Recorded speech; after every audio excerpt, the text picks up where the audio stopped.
आजच्या आपल्या या सखोल चर्चेत आपण the Thucydides trap, divergent paths of global power rivalry या संशोधनात्मक स्रोतांवर थोडी चर्चा करणार आहोत. म्हणजे आजचं आपलं मुख्य ध्येय हेच आहे की जागतिक सत्ता संघर्षामागचं जे मानसशास्त्र असतं ना आणि त्यातले धोके ते आपण समजून घेणं. हो, अगदी बरोबर. आणि बघा, याची सुरुवात आपण एका सोप्या उदाहरणाने करूया. म्हणजे समजा एका क्रिकेट संघात एखादा नवा अतिशय आक्रमक आणि एकदम हुशार खेळाडू आला जो पटापट विक्रम मोडायला लागतो. मग जुन्या कर्णधाराला साहजिकच टेन्शन येतं. हो ना, त्या प्रतिष्ठित कर्णधाराला कुठेतरी असुरक्षित वाटू लागतं. म्हणजे ही नुसती नैयक्तिक असूया नसते, तर आपला दबदबा कमी होतोय, नियंत्रण जातंय, ही ती भीती असते. बरोबर. आणि याच मानसिक गुंतागुंतीला ना राज्यशास्त्रज्ञ ग्रॅहम ॲलिसन यांनी थ्युसिडाइड्स ट्रॅप किंवा थ्युसिडाइड्सचा सापळा असं म्हटलंय.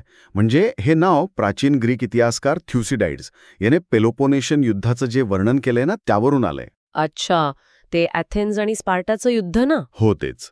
म्हणजे ॲथेन्स हे एक नवं वेगाने प्रगती करणारं राज्य होतं आणि स्पार्टा ही आधीच प्रस्थापित महासत्ता होती. आता ॲथेन्सच्या उदयामुळे स्पार्टाच्या मनात जी असुरक्षितता निर्माण झाली ना, तिने या दोन राज्यांना थेट एका विनाशकारी युद्धाच्या खाईत लोटलं. बापरे, म्हणजे जेव्हा एक उदयोन्मुख सत्ता प्रस्थापित सत्तेला आव्हान देते तेव्हा त्यांच्यातला अविश्वास युद्धाला कसं अटळ बनवतो हे यातून समजतं. अगदी. आणि आजच्या जगात हाच सापळा आपल्याला अमेरिका आणि चीन यांच्यात दिसतोय. खरंय. म्हणजे चीनची ताकद आता फक्त पैशांपुरती मोडलेली नाहीये. तैवान आणि दक्षिण चीन समुद्रात आपण पाहतोय त्यांचा लष्करी प्रभाव वाढतोय.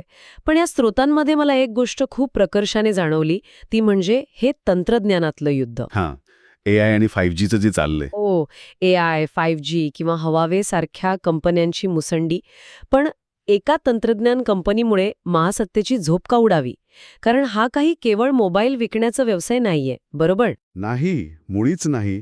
ही भविष्यात जगाची संपूर्ण डिजिटल यंत्रणा कोणाच्या हातात असणार याची लढाई आहे. हो, आणि याचा थेट परिणाम आपल्यासारख्या सर्वसामान्यांच्या जीवनावर होतोय. म्हणजे या स्पर्धेमुळे जागतिक पुरवठा साखळी विस्कळीत होते, ज्याचा फटका आपल्या गाड्यांमधल्या मायक्रोचिप्सपासून ते रोजच्या महागाईपर्यंत सगळीकडे बसतोय. आणि इथेच ना खऱ्या धोक्याची घंटा वाजते. कारण या सिद्धांतानुसार जेव्हा प्रस्थापित सत्तेला आपलं वर्चस्व जाण्याची भीती वाटते तेव्हा दोन्ही देशांमधला राष्ट्रवाद आणि अविश्वास एकदम टोकावा जातो. म्हणजे एक छोटीशी ठिणगी सुद्धा. हो, बरोबर. अशा स्थितीत एखादं छोटं व्यापार युद्ध किंवा एखादा सायबर हल्ला हा केवळ एक छोटा प्रसंग राहत नाही. असुरक्षिततेच्या भावनेतून अमेरिका आक्रमक पावलं उचलू शकते आणि चीन त्याला तितक्याच तीव्रतेने प्रत्युत्तर देऊ शकतो. पण एक मिनिट, मला इथे एक शंका येते. असा सत्ता संघर्ष प्रत्येक वेळी युद्धातच संपतो का? म्हणजे इतिहासात असं एखादं उदाहरण नक्कीच असेल ना, जिथे हे सत्ता हस्तांतरण अतिशय शांततेत झालं असावं? हो, नक्कीच आहे. 20व्या शतकाच्या सुरुवातीला आपण पाहिलं तर अमेरिका आणि ब्रिटनच्या बाबतीत जे झालं तेच ना? हो, अगदी अचूक. जेव्हा अमेरिकेची अर्थव्यवस्था ब्रिटनपेक्षा मोठी आणि अधिक शक्तिशाली झाली तेव्हा ब्रिटनने अमेरिकेची प्रगती थांबवण्यासाठी त्यांच्यावर युद्ध लादलं नाही. तो सत्ता बदल अतिशय शांततेत झाला. मग तिथे हा सापळा खोटा ठरला ना? हां, अतिशय महत्त्वाचा मुद्दा आहे. ब्रिटन आणि अमेरिका हा एक अपवाद आहे हे नक्की. पण त्यांनी हा सापळा कसा टाळला हे समजून घेणं जास्त गरजेचं आहे. कारण अमेरिका आणि ब्रिटनमध्ये समान लोकशाही मूल्य होती. त्यांची भाषा आणि संस्कृती एकच होती. हो, शिवाय त्यांच्यात अटलांटिक महासागराचं प्रचंड मोठं भौगोलिक अंतर होतं. आणि सर्वात महत्त्वाचं म्हणजे ब्रिटनसमोर तेव्हा युरोपमध्ये जर्मनीच्या रूपात एक नवं आणि खूप अधिक धोकादायक आव्हान उभं होतं. अच्छा, म्हणजे स्वतःचं नुकसान करून घेण्यापेक्षा ब्रिटनने अमेरिकेशी जुळवून घेणं पसंत केलं. अगदी बरोबर. एक सामायिक शत्रू आणि सांस्कृतिक जवळीक. चीनच्या परिस्थितीला लावून पाहिलं तर इथे अशी कोणतीही समानता अजिबात नाहीये.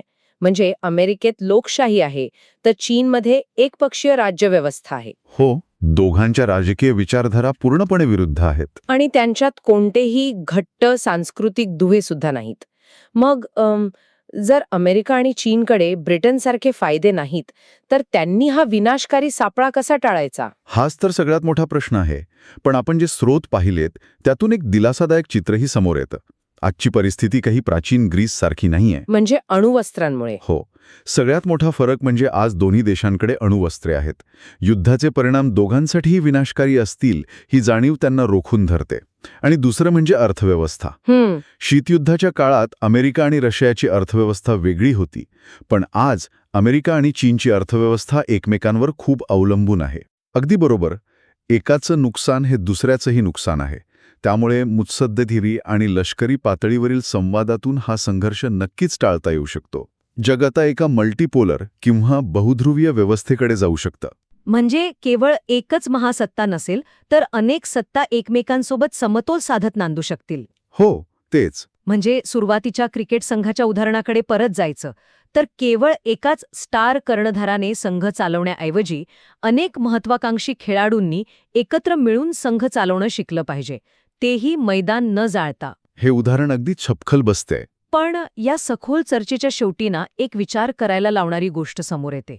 म्हणजे जर खरोखरच भविष्य हे बहुध्रुवीय असणारं असेल, जिथे अनेक महासत्ता एकाच वेळी अस्तित्वात असतील, तर मग युनायटेड नेशनसारख्या जागतिक संस्थांचं काय होणार?